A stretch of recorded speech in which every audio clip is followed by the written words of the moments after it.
Bonjour, peuple du Seigneur, et bienvenue dans la Minute Biblique. Aujourd'hui, nous sommes au lundi 20 mars 2023 et les textes qui nous sont proposés sont tirés de Romains 10, versets 16 à 21, Psaume 19, avec pour cantique Seigneur du sein de la poussière. Gloire à Dieu, 218. Seigneur du sein de la poussière, mon âme crie à toi. Oh Dieu, descends à ma prière, que je te sens en moi.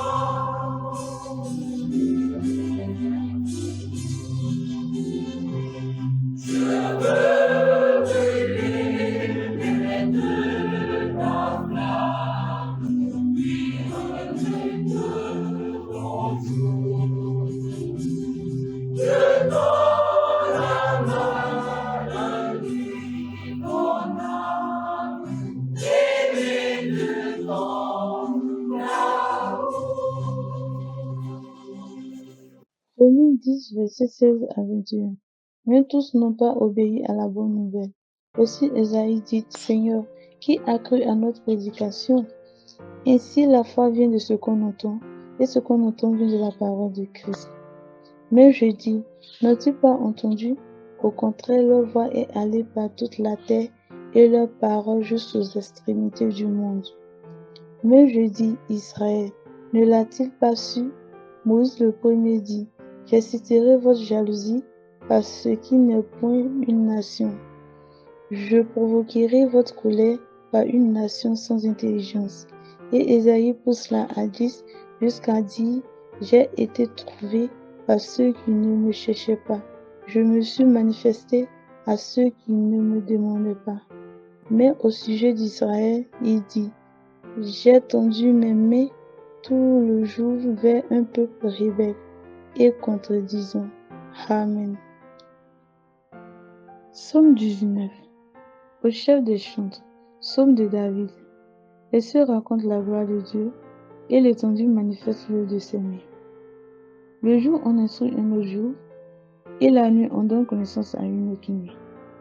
Ce n'est pas un langage, ce ne sont pas des paroles dont le son ne soit point entendu.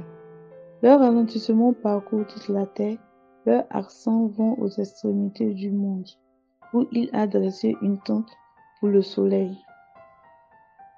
Et le soleil semblable à un époux qui sort de la chambre, s'élance dans la carrière avec la joie d'un héros. Il se lève à une autre extrémité des cieux et achève sa course à l'autre extrémité. Rien ne se dérobe à sa chaleur. La loi de l'Éternel est parfaite, elle restaure l'âme. Le témoignage de l'Éternel est véritable, il rend sage l'ignorant.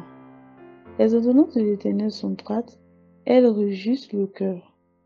Les commandements de l'Éternel sont purs, ils éclairent les yeux. La crainte de l'Éternel est pure, elles subissent à toujours, les jugements de l'Éternel sont vrais. Ils sont tous justes, ils sont plus précieux que l'or, que beaucoup d'or fin. Ils sont plus doux que le miel, que celui qui coule des rayons. Ton serviteur aussi en reçoit une instruction pour qu'il les observe. La récompense est grande. Qui connaît ses égarements? Pardonne-moi ce que j'ignore. Préserve aussi ton serviteur des orgueilleux, qui ne domine point sur moi. Alors je serai intègre, innocent de grands péchés. Reçois favorablement les paroles de ma bouche et les sentiments de mon cœur. Ô Éternel, mon rocher et mon libérateur. Amen.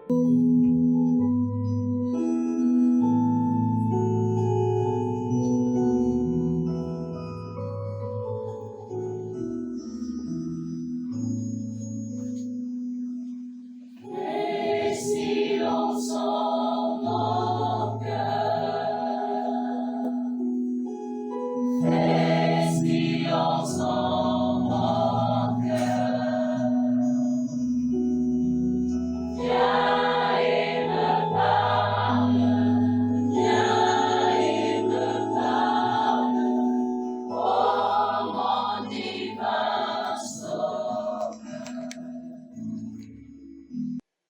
Chers auditeurs des Minutes Bibliques, soyez tous bénis dans le nom précieux de Jésus-Christ, notre Seigneur et Sauveur.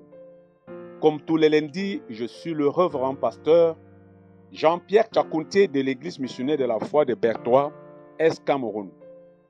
Notre exhortation de ce jour est tirée du livre de Romains chapitre 10, du verset 11 à 21. Après avoir parcouru ce texte bien-aimé de Dieu, nous prenons comme thème principal la foi basée sur la parole.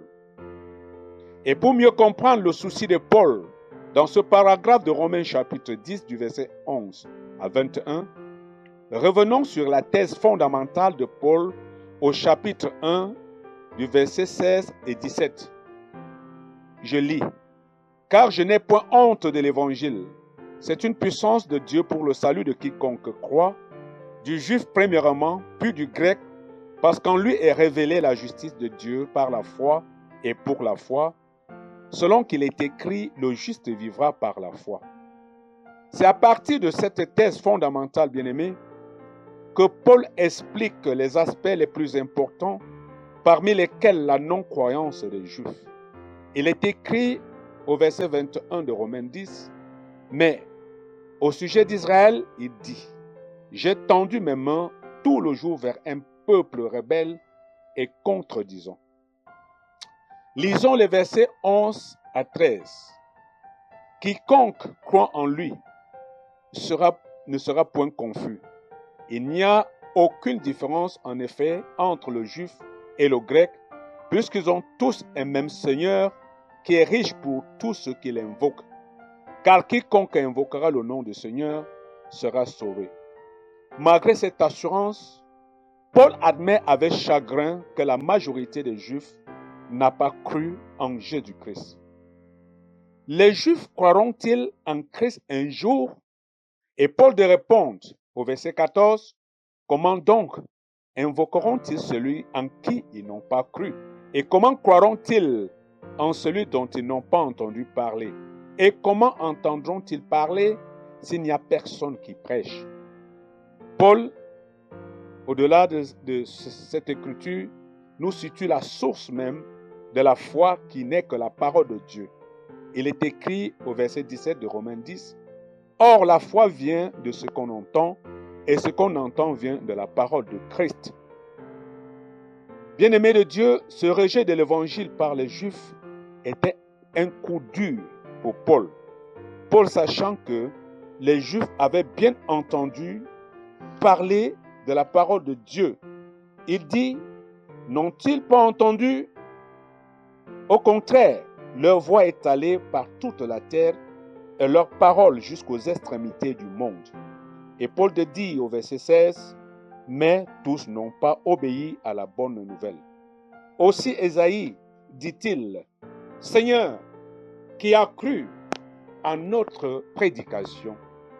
Bien-aimés de Dieu, la question que nous pouvons aussi nous poser est la suivante. Leur incrédulité tragique a-t-elle eu des effets bénéfiques pour le reste du monde?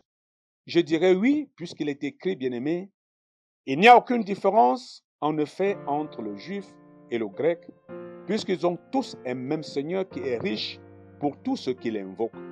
Paul, en tant qu'apôtre de Jésus-Christ, a voulu ainsi, bien-aimé, partager le condensé de son évangile aux Juifs de Rome qui avaient cru en Christ, insistant même sur le fait que l'évangile de Jésus-Christ est puissance de Dieu pour le salut, tant pour les Juifs que pour les non-Juifs. Chers auditeurs des Minutes Bibliques, je crois que vous avez été bénis, et à la prochaine émission, s'il plaît à Dieu. Shalom.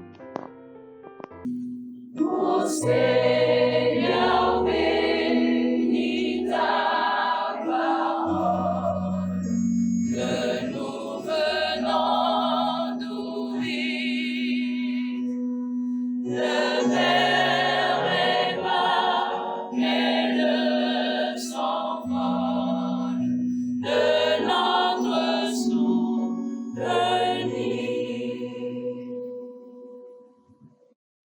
Merci pour votre attention et que la paix du Seigneur soit avec vous. Amen.